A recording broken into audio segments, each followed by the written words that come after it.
Today's youth need teachers, volunteers, and most of all, well, they need you. I'm Doug Edwards, and I'm going to be talking with real youth mentors and students to give you the knowledge you need to be the best youth worker possible. This is Youth Worker on Fire.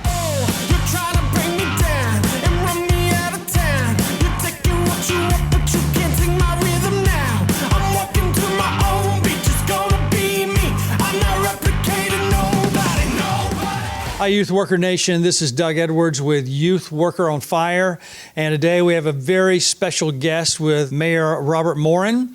And he has just been mayor for about 3 weeks, but he has a large history of helping people, dealing with people. And you guys in Youth Worker Nation, whether you're teachers, coaches, administrators, or whether you've been influenced by a coach or teacher, youth pastor, volunteer. Volunteers are huge in our society and in all those areas. We're speaking to you by looking at his life and the influences that are there. So, Robert, thanks for being here today. Well, thank you, Doug. I appreciate it. Very good. Yeah, and I just heard your other interview through the Eustis High School Media production crew, and great interview. Thank you. So catch us up a little bit about your life and your family, and give us a little bit of that into where you are today. I wish I wasn't so old. It would take such a short time. But I guess now I look at it.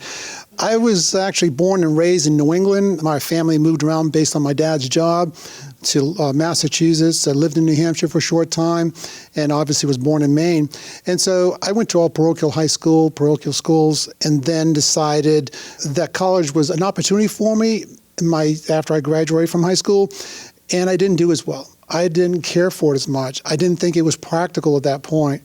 Well, obviously in 1968 was a draft. So I got drafted. As I was lollygagging around, I was drafted. So I spent 2 years in military intelligence in the U.S. Army. And it's that point that I realized I had to change my life when I came out. I wasn't going to just wait for something to happen for me. I wanted to make sure I made it happen for myself. And from that point on, I was committed to getting a college education and a direction. At that point, I came out of the service, started in college right away, ended up with a bachelor's degree in liberal arts. And at that time, it was 1974, and if a lot of people don't remember or don't know that time frame, it was a tough time for us. The recession was hard. We had interest rates that were real high, 18%, 16% for mortgages. We were, in effect, getting gas on odd or even days, $5 all you could buy. All that was going on. So the business market had changed drastically. And so I got involved in what's called a Comprehensive Employment and Training Act, which allowed cities and towns to be able to hire additional staff to provide municipal services and social services, and was a federally funded program. Well, thanks to the CEDAR program, it made my decision. I ended up, in effect, running that program 2 years after I was a member of that program in Massachusetts. And from that point on, I continued working my career in public administration. When I turned 36, I realized I needed to get a master's degree to move further. So I received my master's degree from Suffolk University out of Boston, Massachusetts. And it was an MPA, a master's in public administration, with an emphasis in city and town management. Wow. And so that got me going, but I was in social service. It works out for the mayor thing too, right? It works out fine here, but it wasn't what I did for most of those years. Because the administration part of it, even though it wasn't specific to town on city management, was invaluable. And from that point on, I moved to Florida in 1988 when my family decided it was time to make a change from New England. I felt like I needed to do something to jumpstart. And as always in my life, I always made things happen for myself. I started working for the Department of Health and Rehabilitative Services, which is now called Department of Children and Families. In that department, I promoted 4 or 5 times, where I actually became a district administrator here for what was called the Department of Children and Families. We had 4 counties, we had 1,800 employees providing all the social services you can imagine that we could. And so I did that for 3 or 4 years here. I did some of that in Punta Gorda, in Fort Myers, Florida. And then for 4 years, I taught at University of Central Florida, where I thought I was going to retire, semi-retire, and I did 4 years as a public administration instructor for the Department of Public Affairs at University of Central Florida. And I decided I need to get back in operations. I didn't feel comfortable at that point retiring or semi-retiring, so I applied for a position and got a position in Virginia Beach in 2008. Did that for just over 5 years, retired from there, and came back to Orlando, where a lot of family live and we felt comfortable with. And lo and behold, became a realtor in the meantime, because there was always something I needed to do. Yeah. And we were really intrigued with what was going on here in Eustis. We loved the small town feel. We lived in a busy Orlando and just loved Lake Eustis, the people, the quaintness of the city, the town. It was just so much fun. We decided to buy an old house. And so we're renovating the whole old home. I've been living here since 2013 and just enjoyed it so much. What happens during all that is you get to meet people in the permitting office. You get to meet people at a lot of the community events that are part of city government. And I just thought these folks are great. They were tremendous. And I realized at some point that I needed to still do something else to find out about our community. So I became a substitute teacher. So I substitute taught here mostly in Eustis, Umatilla, Eustis, Kurt Wright Center, and also some Leesburg High School and other schools. And that's where I got a flavor for the city. And I realized, oh my gosh, I still have some work to do. I'm not done. Because I realized from listening to our students in our classroom and watching some of them, not everybody has a game plan. Not everybody's going to go to college. And those folks, those students are sort of looking at what's next for me. And I didn't want them to be like I was, in effect, waiting until I was 27 to make a decision what I wanted to do. So we need to be able to provide them some opportunities. And that's when I decided, you know what? I don't have the namesake to be able to move into a Lake County elected office, but I thought I could do it at least on a local level. And even my experience as a public administrator, I understand that even if it is a city commission, you still have some input, or you can still have some impact into other programs that affect your citizenry, your residents. And so I think that was the important thing. And the most important part of that was to become the mayor so that you can be a spokesperson. Not that I, in effect, speak for all members of the commission, but that hopefully provides some guidance, some direction to our residents, to our city staff, and hopefully commission buys into it of the things that we need to do to make Eustis best. And the ultimate goal is to be able to make our Eustis high school students and all the students in our system have a better education, have a better opportunity to be able to excel. Probably then a lot about what happens to a good, if I can talk today, significant group of seniors who graduate. And your son's a senior. I met Cesar while you were being interviewed, and he has a lot of respect for you. That's a big deal. It is. And if you're a parent, you understand that. If you're a teacher, you understand.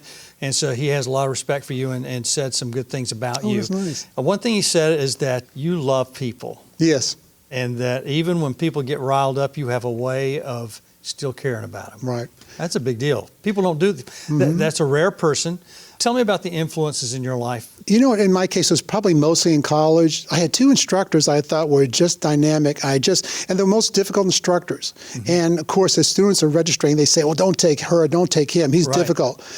I didn't. I took them, and I succeeded in those two classes. Those are the two classes that I had. It was a Dr. Aronson and Dr. Shively. And it's funny to think about that at this age and still remember what impact they had on me. And it gave me an opportunity to think outside the box, to think about my own situation having come out of the military, and to think about what I could do for the future. And I think those were the people that made a big difference. The fact that I had a lot of retail experience also put me in a good stead, because retail experience, especially in one of the premier stores in New England, I already knew that I had to be social. I had to be good to people from a retail perspective, and I carried that on in social service. And that's so important in social service, is be able to understand the other side of the story and know that there is another side. Absolutely. It's always a real big issue. And it's so funny, because as I was teaching in some of the schools, students always have that argument. Students have a tendency not to want to accept anything that's their fault. So my whole idea was to try and talk to them, say, now listen to the other side of the story. Listen to what you're saying. There's a point in time you have to take ownership. And I think that's what a lot of people fail to do, is take ownership of an issue and not look to place blame. And I believe that's what those two instructors, those two professors taught me through their training techniques and just their skill levels, their experience, and their professionalism. Robert, what would you tell teachers today, especially because you've worked at DCF? You've seen the best part of students and families. You've seen the worst part of students and families, and everything in between. Whoa, what a loaded question, Doug. It is a loaded question. Let me start from what I think from a student perspective. Yes. Just having seen what I've seen in the last 2.5 years, I would love students to take ownership of their training. And I know there's a level of immaturity there. It makes it difficult. They just want to get through the day. But if given the fact that students took that responsibility for themselves and made sure they were responsible, just like you would in personalized learning, that this is my career, this is my high school days, I need to make sure they work for me. Given that, then teachers, administrators, working with all the other issues that students bring to the school, the classroom, is to persevere, is to work through some of those problems, try and see their side of the story. And I think a lot of teachers do that. Be innovative, try and get those students where they will pay attention and understand what you're doing and how it benefits them. Because a lot of the questions our students were asking in the classroom were not different than you and I, Doug, when we said, why am I taking geometry? Why am I taking algebra? And in our time, and I don't want to take it from our students today, but it's hard to debate that issue. And then until you try to show them how it works, and even at that, it'll be sort of something they hear, but not so sure they're listening, just like you and I probably didn't either. But the other thing is that you never know where one of your students is going to end up. I was told I would never make it in college. This was in Me too. You too? My senior in high school, I said, what? I'm not going to make it? And he was right. Technically, he was right, because I did not do well my first year. Here I sit today with a master's degree in public administration, an accomplished executive, not boasting, but I want students to understand that you can change your life. You can make changes. You get through the high school years, but always think about what you can do for the future. An important part of that is making sure you make things work for yourself. And teachers are there to help you get there. And teachers never give up on those that they don't think are going to do it. They're not going to make it. You always have to work with those students probably the most intensely. And it's the student that you don't see that a lot of times will be the one to come back years later and go, by the way, I'm president of this corporation now, or I'm the doctor over at this hospital. And we didn't see it. They're quiet, or they were disruptive. Some of those people become pastors who are really disruptive. Were you? And government officials, right? Not you, but some others I know. And then, so we have those things that happen in our lives, and teachers do have to focus. And bring that out. But being a teacher's hard. It's Very difficult in this society. You are a substitute teacher.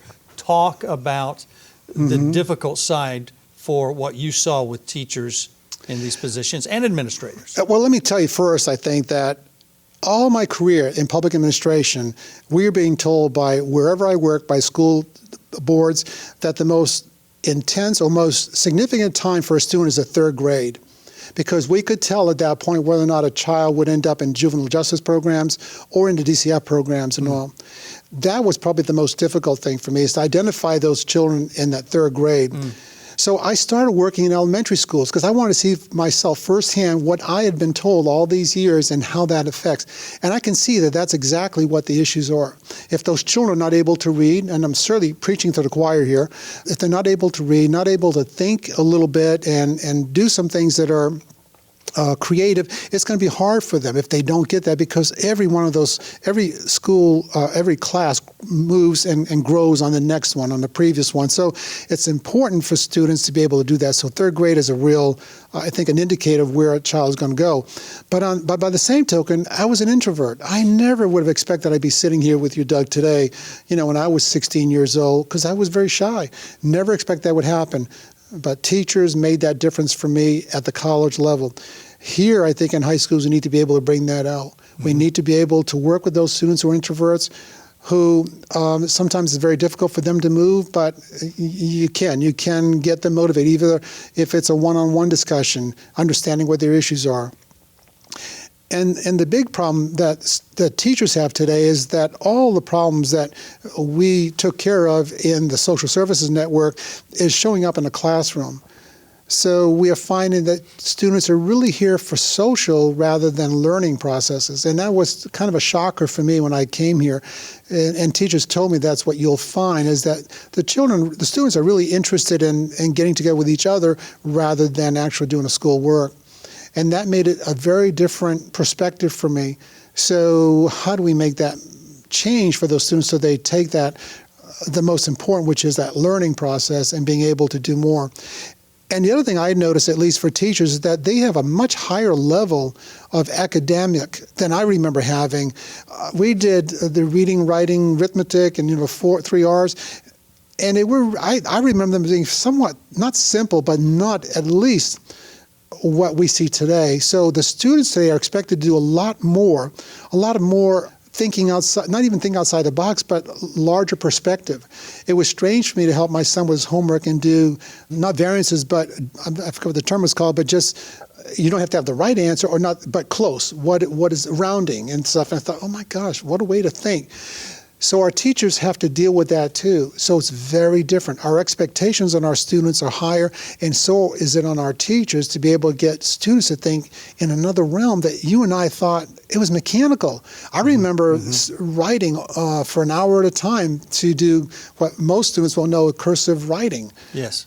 Spelling bees, mathematics, we used to have the tables in mathematics, and we study those, but we never got into a higher level concept. So I think we need to understand that we have to appreciate where they are at too today.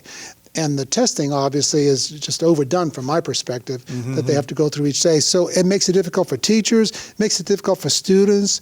And what's so strange to me is, as my experience here is to have students pulled out of an important class to go take another exam. They missed it or they had to take it over again.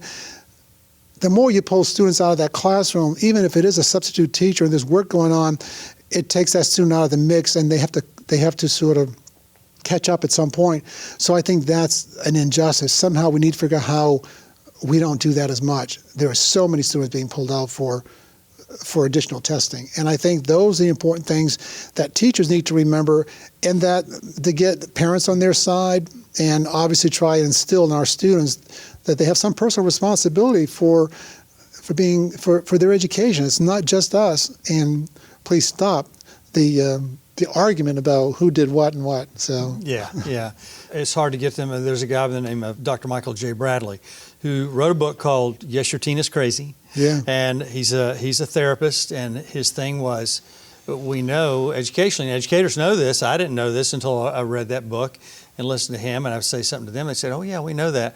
22 years of age is when a female's brain clicks to where it physically comes together to where it can actually be able to process things that you and I are processing. And guys, it's almost 25 years of age. Yeah. And so we've got all those things, those factors happening, and teachers are real heroes. Administrators are real heroes because they're dealing with all of that. They're dealing with the families. They're dealing with their own emotions, their own families, trying to get an adolescent who, if you were to put him on a psychological level, there is a craziness about him, trying to put them in a logical goal and pushing them forward. So there's a lot of difficulty there, but we still have to do it. Right, exactly. It still has to be done. Right.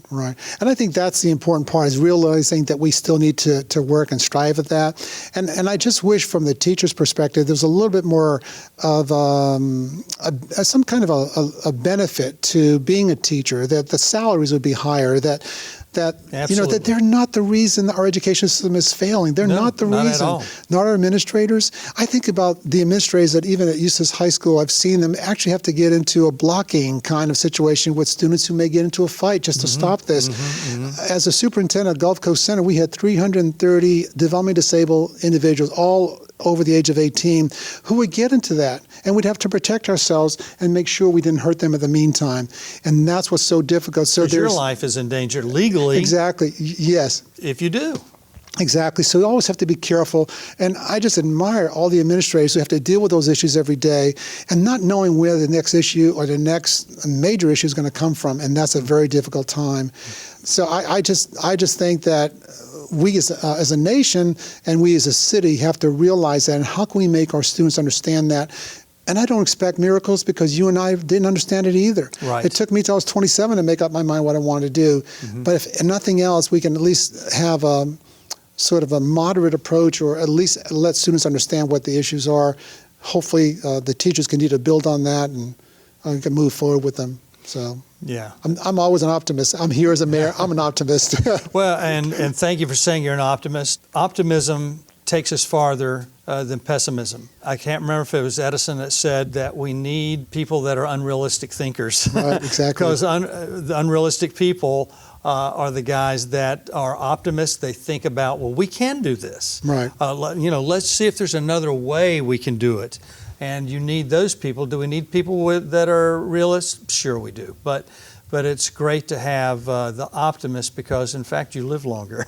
Exactly, you're right. And I think the most important part of that is if you're an optimist, then it changes your frame of mind that you're thinking about, well, what's right and what's wrong in this situation if children or students are getting into a fight or students are getting into a disagreement, and how you work that through, make them understand there's a rational approach to where you are. And more often than not, if you can talk it through with students, they begin to understand that maybe they are wrong, or that the teacher needs to admit that, okay, let's do it this way rather than that way.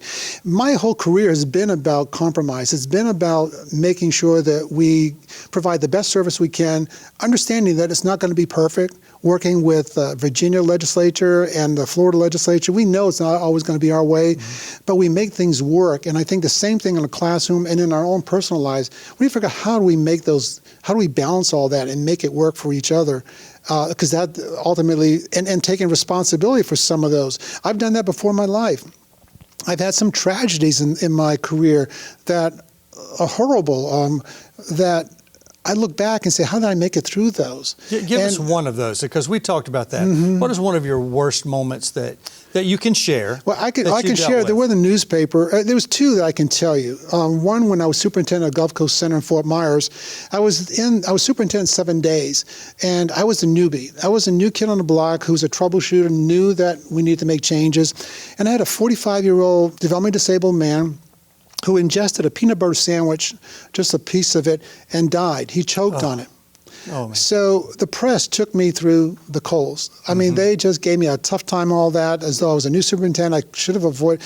Well, we finally got through all that process. It was unfortunate, 7 days after I got there, that we had our first death.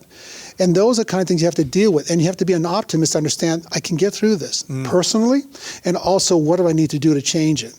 There's a clamor out there that we should eliminate peanut butter for folks who love peanut butter. So our staff came up with ideas, and we talked about some ways of curing.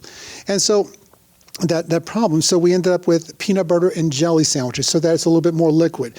But we also covered the trays, because the staff was carrying out a tray, and that person grabbed it from the tray without our staff being able to stop that. So those are things.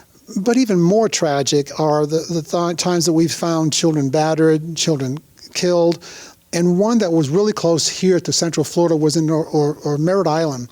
Back in 2001, I had a staff who the Sheriff's Department found stabbed to death 27 times in Merritt Island. Oh, wow. Her name was Tracy Bagwell.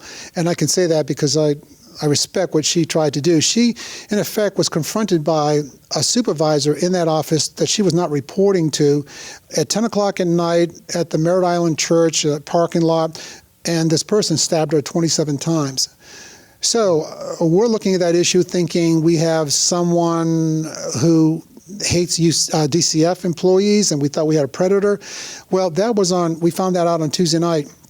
On Wednesday morning, after the investigation started, the Sheriff's Department from Brevard County realized that they had the murderer, and that murderer was staring them in the face all day, helping them to find out who was doing what. Oh, no. So I had the supervisor, not of Tracy, but Candace Fiore, who was a pillar in that community, a member of the church, and she realizes she's being arrested, and she commits suicide. She fell off the second floor deck and fell into a pool. So my whole life has been about those situations where people do some awful things. And of course, the press was willing to say at that point that Mr. Morin needs to be fired. You should have been aware of that. It's extremely difficult to know when you have so many employees and so many situations that go on. You never know where that fire is going to erupt. You know you have smoke. You don't know where they all are, but at some point it erupts. And so those are kind of situations I've felt I've had a tough time with. But I look back and I realize I've made it through all of that. So anybody looking at my career would say, wow, don't want to hire this guy. Well, it's how you get through that and how you make changes and then move on. Yes. So those are the things that I felt. And so I've seen the worst of society, and I've seen the best, because we've done some great things since that time. And I want to talk about the best, then we're going to close you out because I know you've got to go. And The people who get through the worst things like you do are the people that know how to handle extreme conflict. Those are the people we want leading us. Thank you. Yeah. You know, Yeah. and it does look bad, and the media, part of their thing is, let's get that news out there, whatever it is, and whatever way it falls, and it hurts people sometimes. But at the same time, people with your kind of optimism come through that, and what you say to others in life is, you know what, if he went through that, I can get through what I'm going through. Exactly. And that's what you've done. I'm so pleased to be able to interview you. Tell me one of your best moments. It's so strange. Of course, my children being born, all that. But as a personal situation or personal professional, is actually to be elected mayor. My whole life had been, once I realized what I wanted to do at 27, I realized I would like to be an elected official. Never expected that would happen. I was on the fringe as an administrator, but all of a sudden here I am, with a street named with my last name in Eustis. That's fun. So it was kind of fun. So I think, to me, that's probably the accomplishment that I will look at always as being sort of making it full circle for myself and be actually able to affect change in our city. So. Well, I think that is awesome, and thank you. Youth Worker Nation thanks you. Well, thank you. They've learned a lot from you today, and so have I. And looking forward to you leading us in Eustis. Thank you. And have a lot of good friends here, and I see how you can do that. I see you as a great leader. Anytime you need to talk with me, let me know, because that's the important thing. We need to talk to our residents, too, about what their needs are, and never lose sight of that. So. And we'll try to do another interview in about a year. Okay, great. Good enough. Thank you. Thank you, Doug. Thank you very much. You've been listening to the Youth Worker on Fire podcast. If you like what you hear, please subscribe and tell your friends. Also, leave a comment and tell us what you think. Stay tuned for more informative episodes.